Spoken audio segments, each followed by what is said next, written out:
Hello student, আজকের আমরা ষষ্ঠ শ্রেণীর রায় মার্টিনের প্রশ্নবিচিত্রার তৃতীয় পর্যায়ক্রমিক মূল্যায়নের জন্য 6 নম্বর স্কুলের শেষ পার্টটা সলভ করব। আমরা এই 6 নম্বর স্কুলের প্রথম পার্টে 3-এর ভি পর্যন্ত করেছি। এবারে ভিআই থেকে করব। দেখো এই যে ভিআই, একদম প্রথম অঙ্কটা, একটি দোকানে একটি ছাতার দাম 200 টাকা। দোকানদার ছাতাটির দামের উপর 10% ও 5% ছাড় দিলে দোকানদার ছাতাটির দামের উপর যথাক্রমে মানে পরপর, তাহলে প্রথমে 10% ছাড় দিয়েছে, তারপরে 5% ছাড় দিয়েছে, তাহলে ছাতাটি কিনতে কত টাকা দিতে হবে ব্যাপারটা বোঝো। তাহলে প্রথমে 10%, তাহলে কী লিখবো, 200 এর, হ্যাঁ হলো 200 টাকার, 200 টাকার মানে এর 200 টাকার 10% বার করব, সেটা দেখবে 20 টাকা বেরোবে। তাহলে 10% ছাড় দেওয়ার পরে দামটা কত দাঁড়ালো, তাহলে 20 টাকা যদি বেরোয় তাহলে 200 থেকে 20 বাদ দেবো, তাহলে 180 হবে। আবার ওই 180 এর 5% হলো, যেটা বেরোবে সেটা সম্ভবত ওই 9 টাকারও বেরোবে। তাহলে তারপরে আবার 180 থেকে 9 টাকা বাদ দেবো, হলো। পরপর তো ছাড় দিচ্ছে, এইভাবেই করতে হবে। দেখো আমি করছি।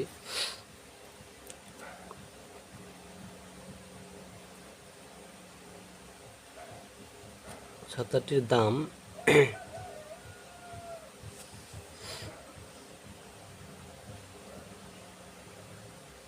ছাতাটির দাম কত, 200 টাকা। আচ্ছা, 10% ছাড়, 10% ছাড় দিলে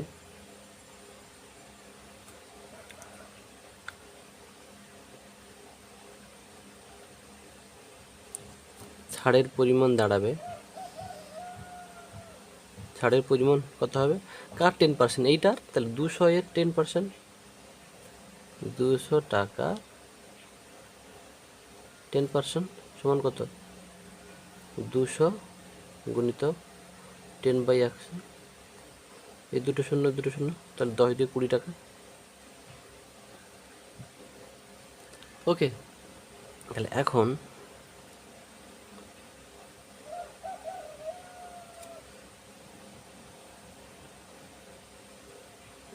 ছাতার দাম,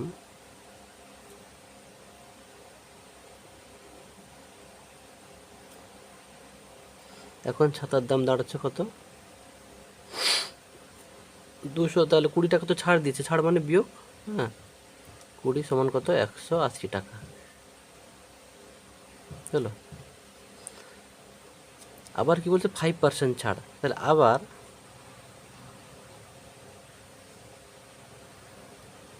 এখন তো ছাতার দামটা তো 180 টাকা দাঁড়াচ্ছে, তাহলে 5% ছাড় মানে কি, এর এর 5% ছাড়, পরপর তো বলেছে 10% আর 5% ছাড় দেবে, হলো। তাহলে 10% ছাড় দেওয়ার ফলে ছাতার দাম দাঁড়াচ্ছে 180 টাকা।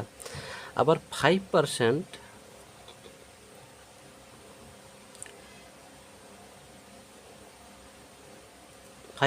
ছাড় দিলে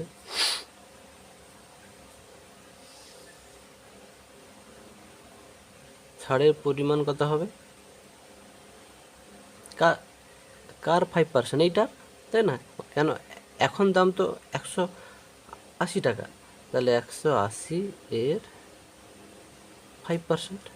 ওকে, তাহলে সমান, তাহলে কী লিখবো, 180 গুণিতক 5/100,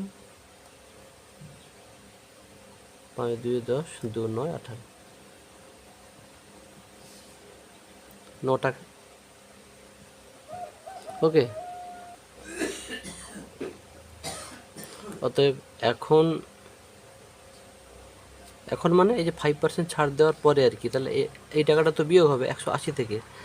এখন ছাতার দাম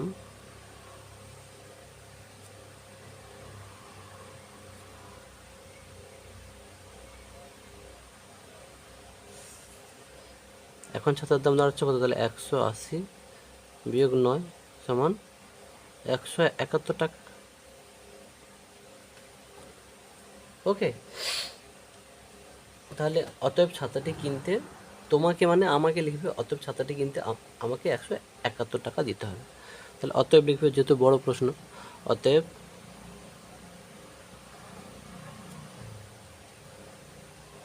ছাতাটি কিনতে আমাকে 171 টাকা দিতে হবে। তারপরেরটা দেখো V2I, একটি ক্রিকেট ম্যাচ সকাল 9টা 10 মিনিটে শুরু হয়ে মাঝে 1 ঘন্টা বিরতি সহ বিকেল 4টে 15 মিনিটে শেষ হলো। বলছে খেলাটি মোট কতক্ষণ চলছিল। দেখো তাহলে এইটাতে শুরু হয়েছে, এইটাতে শেষ হয়েছে, সোজা কথা যেটা। তাহলে আমরা যদি এইটা থেকে যদি এইটা তো বিয়োগ করতে হবে, তাই না? হিসেব মতো তাই বোঝায় যে 9টা 10 মিনিটে শুরু হলো।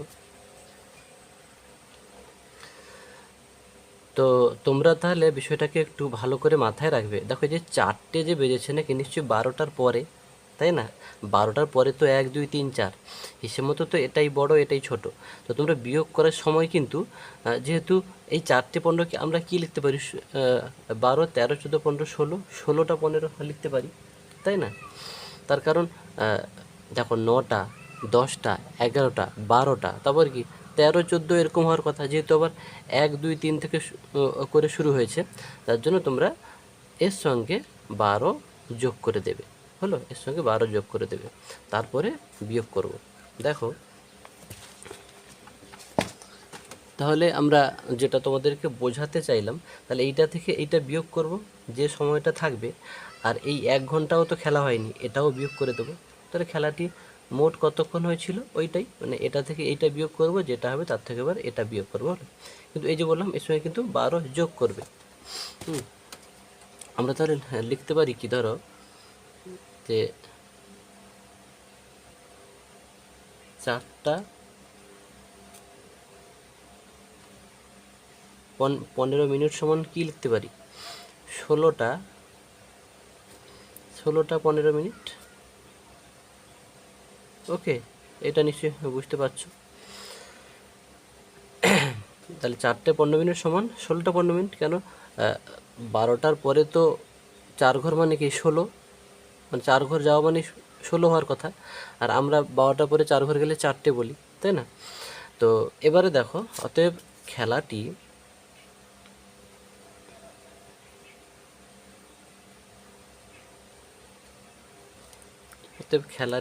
মোট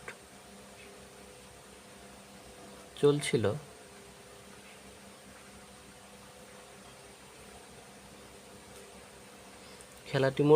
কত, তাহলে এই তাহলে 16টা,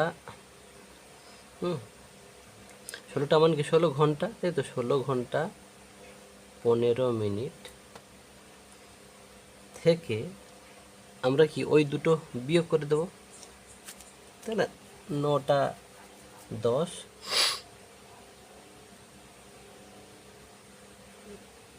9 ঘন্টা 10 মিনিট নাকি,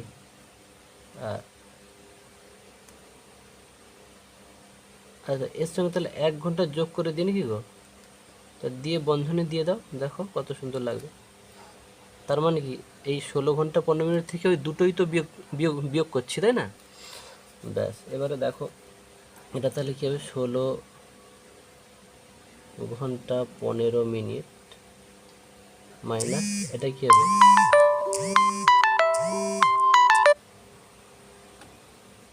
এটা কী হবে তাহলে 10 ঘন্টা 10, হ্যাঁ 10 ঘন্টা 10 মিনিট। তাহলে 16 থেকে 10 বাদ দিলে কত হবে, তাহলে 6 ঘন্টা।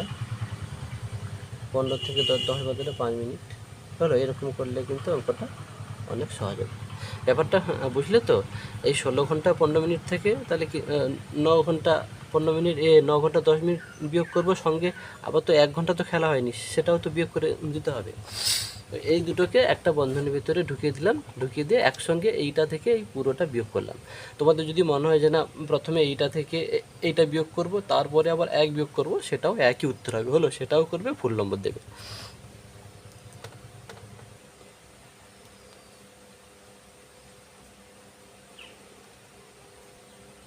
তারপরে দেখো 4-এর দাগে, একটি আয়তকার ক্ষেত্রে দৈর্ঘ্য m মিটার ও প্রস্থ n মিটার, ক্ষেত্রটির অর্ধ পরিসীমা কত? ধরো আয়তকার ক্ষেত্রের দৈর্ঘ্য দিয়েছে আর প্রস্থ দিয়েছে, আমরা তাহলে পরিসীমা বার করব আগে। পরিসীমা বার করে তাকে অর্ধেক করলেই অর্ধ পরিসীমা পেয়ে যাব, তাই না? তাহলে দেখো 4 আই ক্ষেত্র আয়তক্ষেত্রটির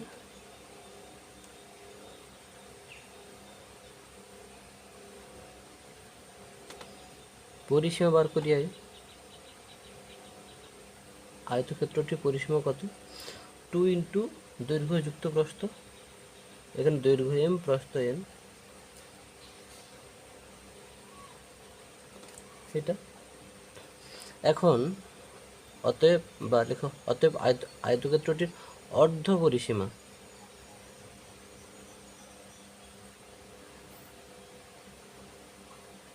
অর্ধ পরিসীমা না অর্ধেক, মানে এইটার অর্ধেক বার করতে হয় 2 দিয়ে ভাগ করে।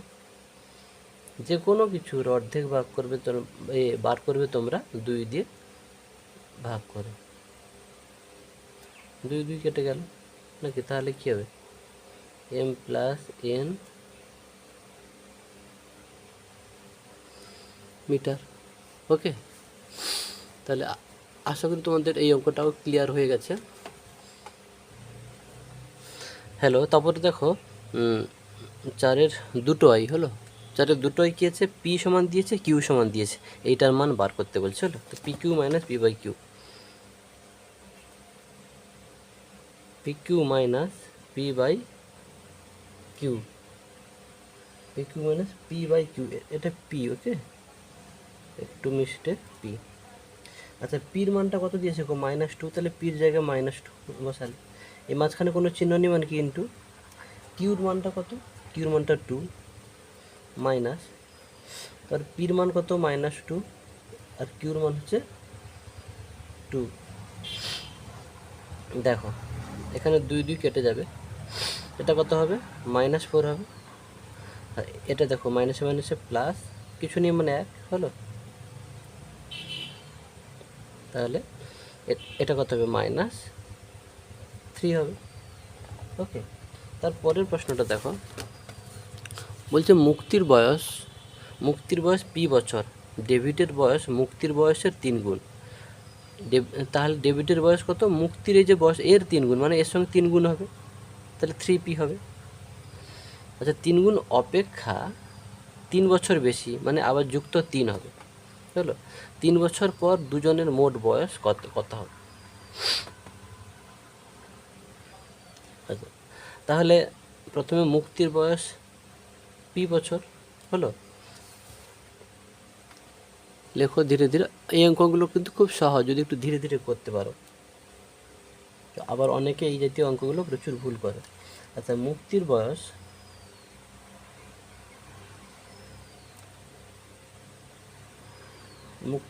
কত না? পি বছর। আচ্ছা, 3 বছর পর বার করতে বলছে, অতএব 3 বছর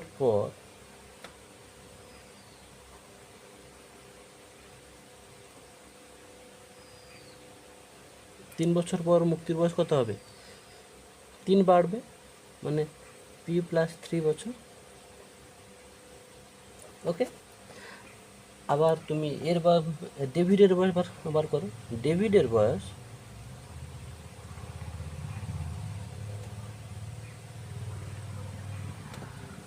বয়স কত?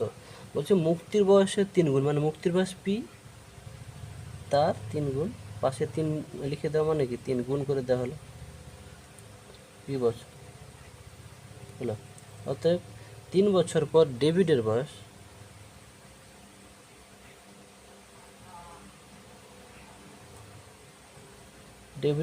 কত হবে? এর সঙ্গে 3 যোগ হবে,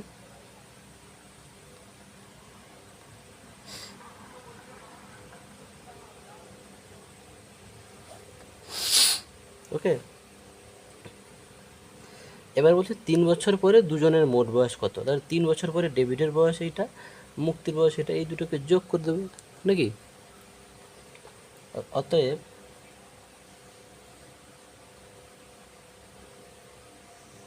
3 বছর পর দুজনের মোট বয়স কত হবে, এইটা লেখো P plus three plus three P plus three বছর,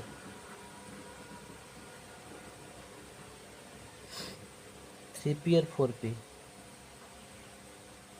3 3 6 এর যোগ যোগ তাহলে ফোর পি প্লাস 6 বছর।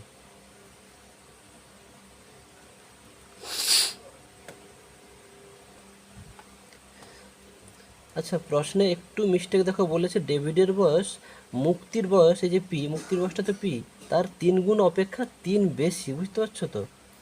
3 বেশি বলেছিল মানে 3 এখানে যোগ হবে। ওকে, তাহলে 3 বছর পর ডেভিডের বয়স কত হবে, ডেভিডের বয়স এইটা ছিল, তাহলে তার সঙ্গে আবার কিন্তু 3 কিন্তু যোগ হবে। ওকে, এটা একটু মিস্টেক হয়ে গেছে, কারেকশন করে নাও।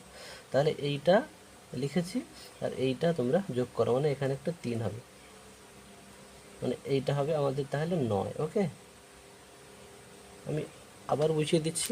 বলছে ডেভিডের বয়স মুক্তির বয়সের 3 গুণ অপেক্ষা, মানে এর সঙ্গে 3 বেশি হলো, এইটা হলো এটা। তাহলে ডেভিডের বয়স, এবারে 3 বছর পর ডেভিডের বয়স কত হবে, এইটার সঙ্গে আবার 3 যোগ হবে, তাই না? 3 বছর পর মানে 3 বাড়বে। ওকে,